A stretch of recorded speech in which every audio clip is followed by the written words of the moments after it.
Hi guys, வணக்கம். எல்லோரும் நல்லா இருக்கீங்கன்னு நான் நம்புகிறேன். இன்றைக்கி என்ன பார்க்க போகிறோன்னா, பச்சை தண்டைக்கீரை ஹார்வெஸ்டிங், க்ளீனிங் ப்ராசஸ் அண்ட் அதோட பெனிஃபிட்ஸ் பற்றி தான் இப்போ பார்க்க போகிறோம். பச்சை தண்டைக்கீரை அமரத் சீடுன்னு சொல்லுவாங்க. சீட் எப்போ அறுவடைக்கு தயாராகும்னு சொல்லி பார்த்தீங்கன்னா, அது க்ரீனிஷ் கலர்லேருந்து கலர் சேஞ்ச் ஆகும். அப்படியே கொஞ்சம் கொஞ்சமாக பழுப்பு நிறத்துக்கு நல்லாவே மாறும். மாறும்போது நம்ம கொஞ்சம் எடுத்து பார்த்தோன்னா, கையில் எடுத்து பார்த்தோன்னாலே தெரியும்.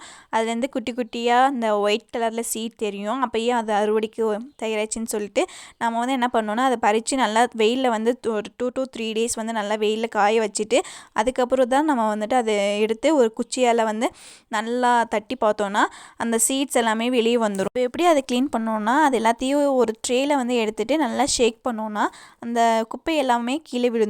சீட் மட்டும் அந்த ஓரத்துலேயே இருக்கும். அந்த மாதிரி ஒரு 2 to 3 times பண்ணிகிட்டே இருந்தோன்னா குப்பை ஃபுல்லாமே கீழே வந்துடும். சீட் மட்டும் அங்கேயே இருக்கும்.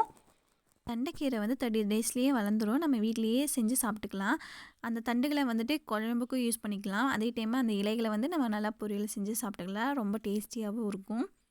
இந்த தண்டுக்கீரையோட சீட்ஸ் தான் வேணும்னா ஒரு 60 to 90 days எடுக்கும் அறுவடைக்கு. தண்டுக்கீரையோட சீட்ஸில் நிறைய நியூட்ரிஷனல்ஸ் பெனிஃபிட்ஸ் இருக்குங்க.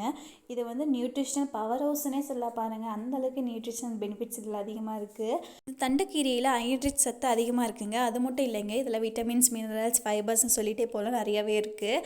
அது மட்டும் இல்லை, இதை சாப்பிட்டா கண்ணுக்கு நல்லதுன்னு சொல்லுவாங்க. ஏன்னா இதில் விட்டமின் ஏயும் இருக்குங்க.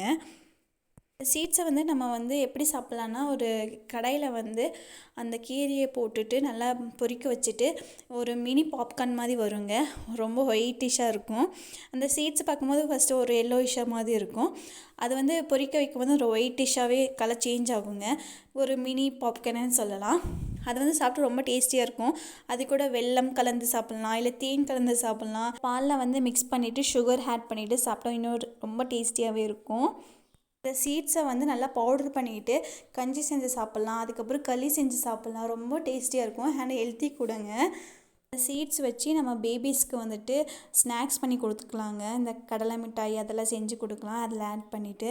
அதுக்கப்புறம் இதை பிரெட் கிராம்ஸ்க்குமே யூஸ் பண்ணிப்பாங்க.